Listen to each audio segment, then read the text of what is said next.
Hello everybody, welcome to our comparison video between the XL2420G monitor with G-Sync versus the XL2411Z monitor. Both of these are from BenQ. These are top-of-the-line gaming-grade monitors. We're going to be comparing some of the similarities, some of the differences, some of the good, some of the bad. There's also a substantial price difference we're going to be analyzing, and we're going to see what all of that means to you. As you can see, the panels on these two monitors are practically identical. When using the classic mode on the 2420G, you're going to get the same features, the same modes, everything the same as far as the engine is concerned within the monitor itself as the XL2411Z monitor. Now the benefit of this is that both of these monitors have FPS modes, RTS modes, different gaming presets built directly into the monitors. You can also get these presets online from BenQ directly, as they sponsor a lot of different professional gamers that have their presets loaded onto the monitors. Now for a TN panel, which both of these are TN panels, they have excellent color reproduction. I can't stress this enough. These are going to look so much better than basically any other TN panel you can buy. In fact, a lot of times you might even trick yourself into thinking you're looking at an IPS display, as long as you're looking directly at the display. Some of the technologies that are built into both of these monitors include flicker-free technology, which means that you're even at a lower frame rate, your eyes aren't going to see flickers in the screen, which would cause a lot of eye strain. You can lower the blue light levels, which obviously also lowers the eye strain. It has a black level equalizer, which means that in dark scenes in video games, they're going to show up actually darker or brighter depending on the equalizer settings you're putting into it, which helps compensate for the edge-lit bleed that you're going to get in LED displays that are natural. Lastly, these both have motion blur reduction technology, which means that even when video games have put into their engines a very small amount of motion blur, you're actually going to have the benefit of a very crisp, very nice-looking picture, and it's not going to blur the motion as much as would normally be seen in a 60 or even 120 Hz monitor from another company. BenQ really has thought of everything with the engines they've put into both of these monitors when you're using them for first-person shooters, real-time strategy games, MOBAs. It doesn't really matter. These monitors are excellent when you need to see the screen quickly and make decisive actions in your video games. The two stands are very different from each other in these monitors. Let's get into some of the exterior differences from the BenQ 2420G and the 2411Z. Now, as you can see, the stands are a lot different, as I said before. The BenQ 2420G is actually going to have a lower set bottom, and the height on the top is about the same between both monitors. You can also see that the 2420G has a spring-loaded stand, so it goes up and down on a spring and doesn't have a locking capability like the 2411Z does. Note the headphone mount on the back of the 2420G monitor. Very nice. You can stick your headphones on the back of your monitor. I don't really know how convenient this really is, as I don't want my headphones to be behind my monitor in almost any scenario. But they do have it. It also has a nice carrying handle, which is very nice. It actually is very sturdy too. It doesn't feel flimsy at all. You can tell it's built into the actual base of the monitor, or of the stand, excuse me, and it holds very well. One thing to note, because it is spring-loaded on the 2420G monitor, when you set the monitor on its back, on the back of the stand, it is going to shoot to the top height. So it's not easily going to sit in a compact storage unless it's standing up, which is a little bit frustrating. It would have been nice if they included some sort of locking mechanism like the 2411 has. As far as the navigations for the on-screen displays are concerned, the 2420G has horrible capacitive buttons. I can't stand capacitive buttons. I don't know why anybody's using them. You can't get any sort of a feedback when you're using the monitor except for beeps. The other problem is that it's not very responsive. You can see in our other videos that we have a lot of problem actually accessing the menu in a consistent manner when using the different buttons. The 2411Z isn't a whole lot better because it puts the buttons underneath the bezel of the monitor, which makes it difficult when you're trying to look at the actual menu buttons you're clicking and make the right decisions and click on the right things. The 2420G comes equipped with a remote that attaches through a magnetic attachment to the side of the stand itself. With this remote, when the monitor is in classic mode, not G-Sync mode, only classic mode, you can actually switch between different profiles built into the monitor. For example, the FPS mode, the RTS mode, various other gamer profiles that BenQ provides directly from their website. This makes it so you can get the optimal picture quality for whatever game you're actually looking at and perform a lot better as a result.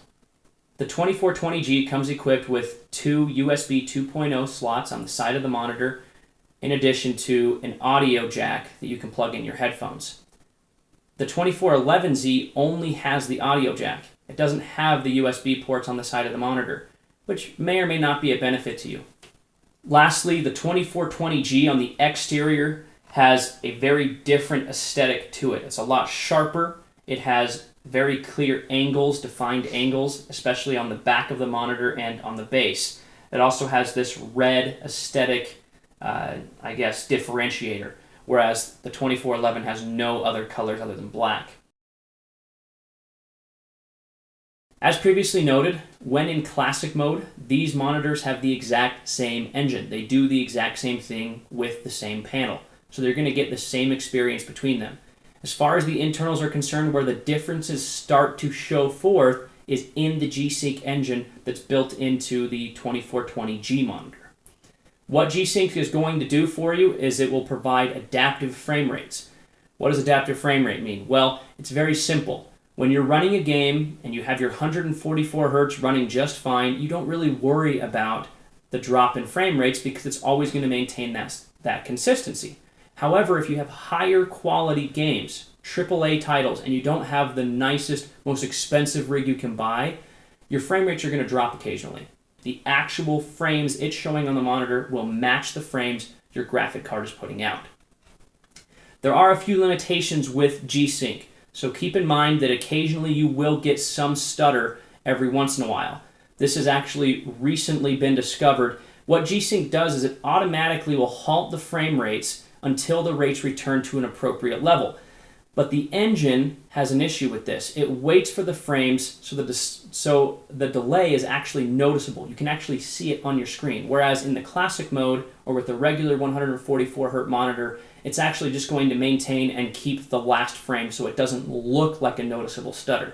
This obviously is a limitation of G-Sync itself. We're hoping that NVIDIA is going to address this and make some changes to it in the future, but hardware limitations might not enable them to do that. The other thing to note with the G-Sync capability is that you have to be using a DisplayPort cable. It also makes the remote that's built into the 2420G, which is a nice feature, it renders it completely useless. You can't use any of the FPS modes, any of the different professional gaming preset modes that they have on their website with the G-Sync. It's probably a limitation that NVIDIA artificially puts into their engines so that they can get a consistent experience, but it definitely feels like you're losing some of the luster that can normally come from buying a BenQ monitor with all of their extras built in. Keep in mind that switching between G-Sync and classic mode on the 2420G monitor is a gigantic pain in the butt. It actually has to completely restart the monitor. Again, this is due to the fact that it's running under two different engines. So it shuts off the classic mode engine and turns on the G-Sync or vice versa.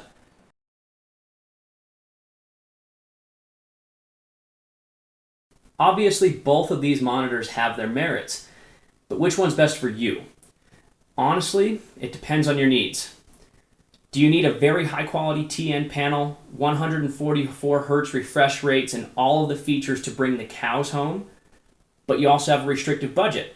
If that's the case, the 2411Z is perfect for you. It gives an excellent TN panel, a very nice experience, and phenomenal frame rates. It trims the fat. The stand isn't as nice. There's some restrictions, absolutely. Do you want the highest end 1080p experience you can possibly get with the highest adaptive frame rates available? Does your budget matter, but it's not really a deal breaker?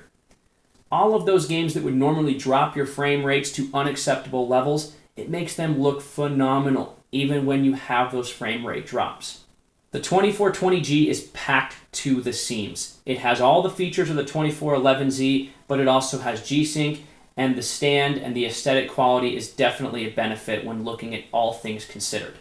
But obviously the million-dollar question is this monitor, the 2420G, worth over double the money of the 2411Z? Probably not. If you're just going to play Counter-Strike, League of Legends, Dota, World of Warcraft, honestly, your money would probably be better spent upgrading other parts of your system, getting that new SSD, upgrading your graphic card, whatever the case may be. However, if you play games like Battlefield, Shadows of Mordor, other AAA titles, the 2420G is an excellent value for what it provides. You can't find a G-Sync monitor that provides the same kind of frame rates as well as the benefits when playing other titles like Counter-Strike and League of Legends while using, obviously, that G-Sync engine. They just don't exist.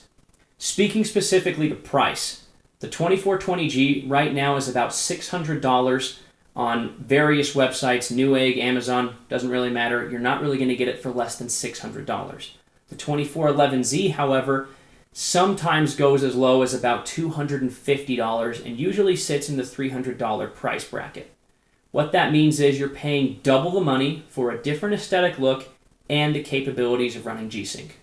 When analyzing whether or not these are the right purchase for you between these two monitors, you may want to consider various things such as your current system, what kind of hardware it has right now, additionally what games you're going to be playing.